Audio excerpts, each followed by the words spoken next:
Hello everyone. आज जो है हम क्लास 10th का लाइफ प्रोसेस जो चैप्टर है वो स्टार्ट कर रहे हैं। Let's start the class.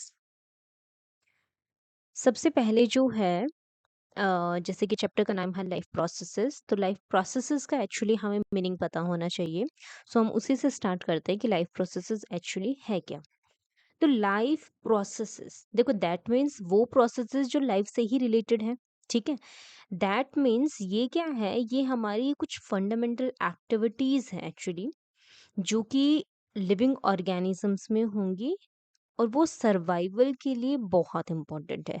That means अगर ये लाइफ प्रोसेसेस अगर हमारी बॉडी में नहीं हो रही हैं तो हम सर्वाइव नहीं कर सकते हैं एक्चुअली।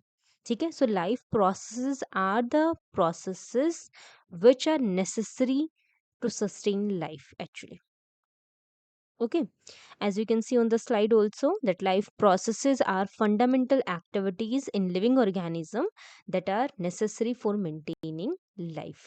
ठीक है, एंड अगर हो रहे हैं, that ensures the survival, growth and reproduction also.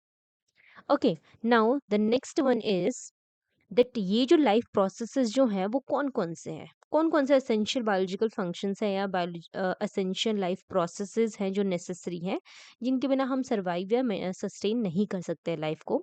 So the first one is nutrition. Nutrition का मतलब क्या होता है कि हम किस तरीके से फूड को एक्वायर कर रहे हैं, इनटेक कर रहे हैं, एंड देन उसका utilization by the body, that is nutrition. Second one is respiration, that means release of energy using oxygen और not. Third one is transportation, कि जो भी फूड है, ऑक्सीजन है या वेस्ट है, उनका इधर से उधर मूवमेंट किस तरीके से हो रहा है हमारी बॉडी में। एक्सक्रीशन जो है, दैट मीन्स जो भी वेस्ट प्रोडक्ट है उसका एलिमिनेशन होना हमारी बॉडी से। तो ये चार जो है इम्पॉर्टेंट लाइफ प्रोसेसेस हैं, अगर ये नहीं होंगे then we can't sustain. Okay, now first one is nutrition. So one by one जो है हम, अब जो हमने जो चार लाइफ प्रोसेसेस देखे हैं, हम वन बाय वन उनको ब्रीफली जो है कवर करने वाले हैं। सबसे पहले हम कवर करेंगे न्यूट्रिशन को, which is the fuelling life. Okay, so nutrition क्या है? It is the process of intake of food. ठीक है, हम किस तरीके से फूड को इनटेक कर रहे हैं, and its utilization by the body is known as nutrition. Nutrition क्यों इंपॉर्टेंट है? क्योंकि ये जो है, इसी की वजह से हमारी बॉडी जो है वो ग्रो करेगी। ठीक है, हमारे सेल से टिश्यूज रिपेयर हो सकते हैं, एंड हमारी बॉडी एनर्जी का प्रोडक्शन करेगी, ओवरऑल डेवलपमेंट के लिए इंपॉर्टेंट है। तो न्यूट्रिशन, हमें पता है कि हम फूड क्यों खाते हैं, उसी चीज़ के लिए। ठीक है, तो न्यूट्रिशन क्या हुआ? It is the process of intake of food and its utilization by the body is known as a nutrition. अब न्यूट्रिशन के अगर मैं टाइप्स की बात करूं, तो न्यूट्रिशन के दो मेजर टाइप होते हैं, that is autotrophic nutrition and heterotrophic nutrition. Autotrophic में देखो, ओटो ओटो का मतलब होता है सेल्फ। ठीक है, और इनको हम सेल्फ फीडर्स भी बोलते हैं। दैट मीन्स उस वो टाइप का न्यूट्रिशन जिसमें जो लिविंग ऑर्गेनिज्म है वो अपना फूड खुद प्रिपेयर कर रहा है, सेल्फ डेवलप करेगा, सेल्फ प्रोड्यूस करेगा। ठीक है, using simple inorganic substances like carbon dioxide, water, and using sunlight and chlorophyll. ठीक है, that means by the process of photosynthesis they will prepare their own food. ठीक है, and this type of nutrition और this mode of nutrition is known as autotrophic nutrition, and the organisms are known as autotrophs. Example, green plants and some bacteria. Now the next one is heterotropic nutrition. Hetero means different. Okay, so ये जो organism है, ये दूसरे organisms के ऊपर depend करते हैं directly and indirectly for their food. ठीक है, so these organism obtain food directly or indirectly from plants. Okay, ये अपने आप खुद जो है नहीं बना सकते, अपना खाना जो है प्रोड्यूस नहीं कर सकते हैं। They are other feeders. ठीक है, ऑटोट्रॉपिक सेल्फ फीडर्स होते हैं क्योंकि वो खुद खाना प्रिपेयर कर रहे हैं। हेटरोट्रॉपिक खुद नहीं कर रहे, दूसरे के ऊपर डिपेंड है, तो अदर फीडर्स हम इनको बोलेंगे। ठीक है, फॉर एग्जाम्पल एनिमल्स हो गया, फंजाई हो गया, बैक्टीरिया हो गए। These are the examples of heterotrophic nutrition. Now जो है हेटरोट्रॉपिक न्यूट्रिशन के कुछ जो है टाइप्स हैं, 3 टाइप्स हैं मेनली यहाँ पे जो आपके सिलेबस में गिवन है, that is saprophytic nutrition, parasitic nutrition and holozoic nutrition. First of all saprophytic nutrition वो मोड ऑफ न्यूट्रिशन होता है जहाँ पे ऑर्गेनिज्म जो है डेड एंड डिकेइंग मैटर के ऊपर जो है रिलाई करेगा, ठीक है, अपने फूड के लिए, एंड उसको एक्सटर्नली ब्रेक डाउन करेगा एंड देन जो न्यूट्रिशन होगा उसको एब्जॉर्ब करेगा, ठीक है। फॉर एग्जाम्पल जो होगा इसका फंजाई होगा, मशरूम वगैरह। पैरासाइटिक न्यूट्रिशन क्या होगा, जहाँ पे ऑर्गेनिज्म अपना फूड जो है वो ऑब्टेन कर रहा है फ्रॉम द लिविंग होस्ट, ठीक है, without killing it.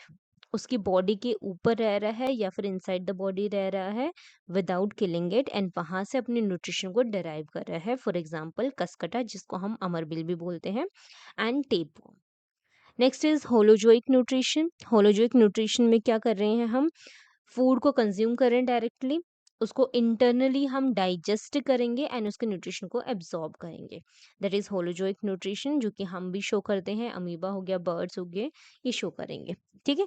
So हेटरोटॉपिक nutrition की ये कैटेगरीज हैं, सैप्रोफाइटिक डेड एंड डिकिंग मैटर पे डिपेंड होंगे, पैरासाइटिंग किसी दूसरे ऑर्गेनिज्म की बॉडी पे रहेंगे, वहां से न्यूट्रिशन को डिराइव करेंगे, होलोजोइक जो है दे एंगल्फ करेंगे फूड को एंड देन वहां पे जो है उसको डाइजेस्ट करेंगे एंड एब्जॉर्ब करेंगे न्यूट्रिशन को, ठीक है।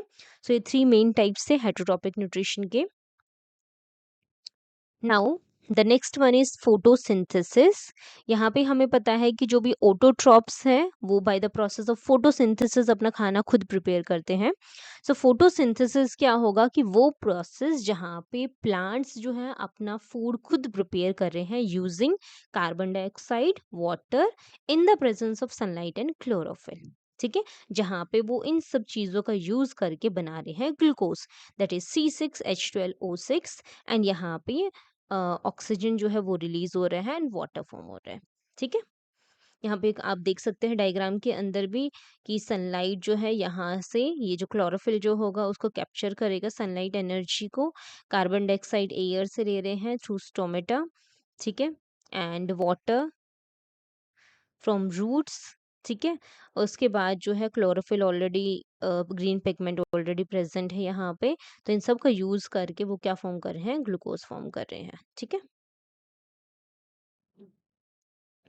Now the next one is कि फोटोसिंथेसिस में स्टेप्स क्या होंगे। सबसे पहले हमें पता है कि सनलाइट, सनलाइट का एब्जॉर्प्शन होगा, एब्जॉर्प्शन कौन कराएगा, क्लोरोफिल करेगा, ठीक है। उसके बाद अब देखो ये जो सनलाइट जो एब्जॉर्ब करी है क्लोरोफिल ने, दैट इज सोलर एनर्जी और लाइट एनर्जी। अब ये लाइट एनर्जी देखो वहां पे ग्लूकोज का फॉर्मेशन हो रहा है, कुछ केमिकल सब्सटेंस बन रहा है, सो लाइट एनर्जी का कन्वर्जन किसके अंदर हो रहा है, केमिकल एनर्जी के अंदर, ठीक है। नेक्स्ट इज वाटर का एब्जॉर्प्शन हो रहा था, वहां पे वाटर यूज हो रहा था, तो वाटर का स्प्लिटिंग होगा इनटू हाइड्रोजन एंड ऑक्सीजन। दूसरी चीज क्या होगी, नेक्स्ट क्या होगा कि जो कार्बन डाइऑक्साइड जो हम प्लांट्स जो ले रहे थे उसका रिडक्शन होगा, ठीक है, using hydrogen to form the carbohydrate, जो ग्लूकोज वहां पे बना, ठीक है। तो ये 3 मेजर स्टेप्स हैं, मेन स्टेप्स हैं फोटोसिंथेसिस के, जो आपको याद करने हैं एंड बोर्ड के पर्सपेक्टिव से भी बहुत इंपॉर्टेंट है, काफी टाइम पूछ लिए जाते हैं। सो आपको याद होने चाहिए तीनों की तीनों, कि first one is absorption of light energy by chlorophyll, second is conversion of light energy into chemical energy and splitting of water into hydrogen and oxygen. Third one is reduction of carbon dioxide using hydrogen to form carbohydrates. ठीक है। Now the next one is हमें पता है chlorophyll which is the green pigment, ठीक है, जो कि chloroplast के अंदर प्रेजेंट होता है, एंड यही जो ग्रीन पिगमेंट जो है that will capture the sunlight during the photosynthesis process. You can see the diagram of the chloroplast here, ठीक है, तो उसके बारे में भी आपको पता होना चाहिए। Now the next one is stomata, जो कि वाटर लॉस में, डेथ में, ट्रांसपिरेशन में हेल्प करता है एंड एक्सचेंज ऑफ गैसेस में हेल्प करता है प्लांट्स के अंदर। सो स्टोमेटा जो है that are the tiny pores और small pores which is present on the surface of the leaves. हमें पता है अपर सर्फेस में स्टोमेटा के नंबर जो है वो कम होता है, लोअर सर्फेस में ज़्यादा स्टोमेटल सेल्स प्रेजेंट होते हैं। नेक्स्ट थिंग आपको जो पता होना चाहिए, स्टोमेटा में ओपनिंग एंड क्लोजिंग की कौन रेगुलेट करता है यहाँ पे, ठीक है, तो यहाँ पे जो उसको कंट्रोल करता है that is water loss and CO2 intake, ठीक है, 2 चीजें होंगी यहाँ पे, ठीक है। तो स्टोमेटा क्या है, are the tiny pores which is present on the surface of the leaves, ठीक है, जो किस में हेल्प करेंगे, ट्रांसपोर्टेशन प्रोसेस में हेल्प करेंगे एंड एक्सचेंज ऑफ गैसेस में हेल्प करेंगे। उसके बाद ओपनिंग एंड क्लोजिंग होगी। ओपनिंग कैसे होगी? जब भी वहाँ पे वाटर जो होगा एंटर करेगा गार्ड सेल्स में, तो जिसकी वजह से क्या होगा, वहाँ पे वाटर फिल होगा, तो सेल क्या हो जाएगा, वो जो स्वेल हो जाएगा, जिसकी वजह से स्टोमेटल पोर जो होगा वो ओपन हो जाएगा। जैसे ही वहाँ से वाटर का लॉस होगा, लॉस होने की वजह से वो श्रिंक हो जाएगा एंड जो स्टोमेटल पोर जो होगा वो क्लोज हो जाएगा। ठीक है, तो जो स्टोमेटा की ओपनिंग एंड क्लोजिंग है, that is depend upon the amount of water present in it. ठीक है, next one is holozoic nutrition in amoeba. This is the last topic of today's class. सबसे पहले जो होलोजोइक न्यूट्रिशन है, हमने अभी थोड़ी देर पहले भी पढ़ा था कि होलोजोइक न्यूट्रिशन में हम क्या करते हैं, फूड को इनटेक करेंगे, इंटरनली उसको डाइजेस्ट करेंगे एंड उसका यूटिलाइजेशन करेंगे। ठीक है, अब यहाँ पे ये जो पूरा प्रोसेस जो है ना, उसको 5 स्टेजेस के अंदर डिवाइड किया हुआ है। ठीक है, फर्स्ट स्टेज है इंजेशन। इनका मतलब होता है अंदर। ठीक है, तो इंजेशन क्या होगा, intake of food into the body, right. Digestion, digestion का मतलब है कि जो लार्ज मॉलिक्यूल्स हैं उनको सिंपलर सब्सटेंसेस के अंदर ब्रेक डाउन करना, that is digestion, second step. Third one is absorption. Absorption क्या होगा कि जो डाइजेस्टेड न्यूट्रिएंट्स हैं उनका एब्जॉर्प्शन होना by the body and then उसको ट्रांसपोर्ट करना बॉडी सेल्स के अंदर। ठीक है, एसिमिलेशन, एसिमिलेशन क्या होगा, जो अब ट्रांसपोर्ट कर दिए न्यूट्रिएंट्स का, उनका यूटिलाइजेशन होना बाय द बॉडी। ठीक है, that is known as assimilation. Utilization हमारी ग्रोथ के लिए हो, डेवलपमेंट के लिए हो, एनर्जी रिलीज के लिए हो, किसी चीज के लिए भी हो। ठीक है, इजेशन, इजेशन का यहाँ पे मतलब होगा यहाँ पे कि जो भी अनवांटेड प्रोडक्ट जो बचा है या अनडाइजेस्टेड फूड जो पाया है, उसका एलिमिनेशन होना हमारी बॉडी से, that is known as egestion. ठीक है, that mean out of the body. Clear, तो ये 5 स्टेप है। अब हम देखेंगे कि अमीबा में ये पांचों प्रोसेसेस जो है किस तरीके से होंगे। ठीक है, so first one is ingestion. Ingestion means intake of food, मैंने बोला था तुम्हें। तो अमीबा क्या करेगा, कैप्चर करेगा फूड को by forming a pseudopodia around it. ठीक है, अराउंड द फूड पार्टिकल। ठीक है, तो वहां पे उसके अराउंड फूड पार्टिकल के अराउंड सूडोपोडिया को फॉर्म करेगा, देन उसको एनगल्फ करेगा उस पार्टिकल को into a food vacuole. Injection हो गया, उसके बाद डाइजेशन होगा, तो वहां पे क्या करेंगे, अब जो डाइजेस्टिव एंजाइम्स जो है वो वर्क करेंगे एंड उस फूड को सिंपल सब्सटेंसेस के अंदर ब्रेक डाउन कर देंगे। ठीक है, ब्रेक डाउन करने के बाद एब्जॉर्प्शन होगा। अब ब्रेक डाउन हो गया सिंपल सब्सटेंसेस में, दैट मीन्स अब बॉडी उसको एब्जॉर्ब कर सकती है, तो वहां पे उसको साइटोप्लाज्म के अंदर उसको भेज दिया जाएगा, वहां पे एब्जॉर्प्शन हो जाएगा उसका। एसिमिलेशन, देन जो भी एब्सॉर्ब्ड न्यूट्रिएंट्स है, अब इसको बॉडी जो है वो यूटिलाइज करेगी ग्रोथ के लिए, रिपेयर के लिए, या बाकी और फंक्शन जो हमारी बॉडी परफॉर्म करती है। आफ्टर दैट इजेशन, अब जो अनडाइजेस्टेड फूड बचा या मटेरियल बचा, उसको जो है हमारी बॉडी एलिमिनेट कर देगी बॉडी से। ठीक है, through the cell membrane, that is known as egestion. ठीक है, तो ये हमारे 5 स्टेप्स थे। First one is ingestion, second is digestion, third one is absorption, fourth one is assimilation and the fifth one is egestion. ठीक है, तो ये जो है आज की क्लास के लिए हमारा इतना ही। नेक्स्ट जो है ह्यूमन डाइजेस्टिव सिस्टम के बारे में हम सेकंड क्लास में पढ़ेंगे। ठीक है, तो वहाँ पे हमारे सेकंड क्लास में होगा, बाकी जो प्रोसेस होंगे हम फर्दर क्लासेस में कवर करेंगे। ओके बच्चों, थैंक यू सो मच।